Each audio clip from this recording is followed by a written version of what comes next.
If you are even remotely interested in veganism or otherwise looking to reduce your consumption of animal product, there's a good chance that you've heard people talking about how some classifications of eggs are more ethical than others, most notably free-range or backyard eggs. It's by now well established that free range is a marketing lie, designed to make consumers feel better, when in reality the animals involved still suffer horrendously in dirty and cramped conditions, and ultimately they go to the same slaughterhouses. Backyard hens are often seen as a moral grey area because of the removal of intense farming practices and a tendency for a higher quality of life. So what are some of the things to consider when making an informed decision? Number 1.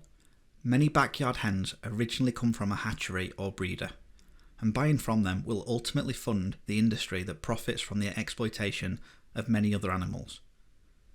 Newborn male chicks are an unwanted byproduct and are typically killed in a macerator, gas chamber, or simply just tied up in a bin bag to suffocate.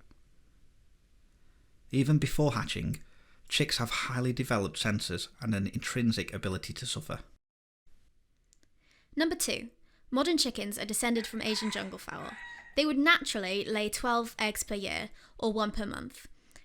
But they are selectively bred to lay up to 300 per year. That's almost 1 per day. Laying this many eggs places a huge burden on the body of a hen, draining them of essential nutrients, namely calcium and protein amongst others. This causes many health implications for hens.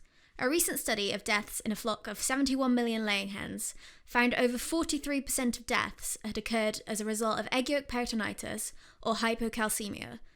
Peritonitis is the result of an egg breaking inside a hen's body and causing a fatal infection, and hypocalcemia is a disease caused by calcium deficit. In both cases, clearly the production of so many eggs without recovering those lost nutrients puts the hens at significantly higher risk of harm.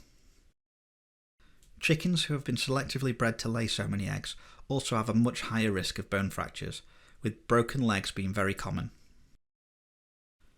By taking the eggs for ourselves, we essentially deprive the hen of her nutrients. A more ethical alternative would be to feed the eggs back to them. Whilst this might sound strange to us, it is entirely natural for hens to eat their unfertilised eggs to regain the nutrients that they have lost, reducing their likelihood of broken bones and egg peritonitis or becoming egg-bound. Number 3. Many people who keep backyard hens see it as mutually beneficial for them and the hens.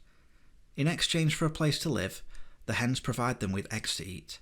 The problem with this, however, is that hens only lay eggs for a fraction of their natural lifespan, after which many hens end up being abandoned in the woods or being surrendered to animal shelters. By using chickens to produce eggs, we propagate a system that dictates that a being only has moral worth if they provide something for us. This is the same system of speciesism that tells us it is okay to eat pigs and cows, whilst giving dogs and cats a loving and safe place in our families. By rejecting this system of oppression, you can view other beings with compassion, and you'll be consistent with the values of kindness that you already hold.